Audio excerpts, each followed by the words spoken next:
नमस्कार शेतकरी मित्रांनो, मी Ajit Kakade, agri research India private limited Nashik. आज आपण श्री रोहित भाऊ जाधव राहणार कानडगाव तालुका खुलताबाद जिल्हा संभाजीनगर यांच्या शेतामध्ये आलेलो आहोत।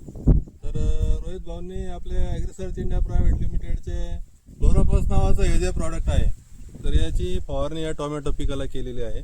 फ्लोराफॉस म्हणजे याच्यामध्ये अवेलेबल फॉस्फरस जो येतो 22%, अवेलेबल कॅल्शियम 3% आणि नायट्रोजन 3%। तर याची जो फवारणीची जी वेळ राहते ही फुलोरा अवस्था, म्हणजे फुलं याच्यामुळे काय होतं की फुले भरपूर लागतात आणि सेटिंग चांगली होते।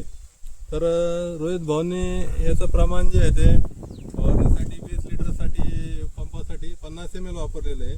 तर 8 दिवसामध्ये एकदम असे सुंदर रिझल्ट आलेले आहे या प्लॉटमध्ये। आपण फ्लोराफॉसचे पाहू शकता, म्हणजे सेटिंग पण चांगली झालेली आहे, फ्लॉवरिंगची संख्या पण, फुलाची संख्या पण भरपूर वाढलेली आहे। तर आपल्याला काय कसं वाटलं याचे फ्लोराफॉसचे रिझल्ट? खूप छान। म्हणजे फ्लोरा जो आहे तो चांगला झालेला आहे आणि गळ पण कमी झालेली आहे, सेटिंग चांगली झालेली आहे। हो, सेटिंग चांगली झाली। मला जे काही अडचणी दिसत होत्या त्या ॲग्री सर्चचे फ्लोराफॉस यांनी पूर्ण झालेल्या आहे। धन्यवाद।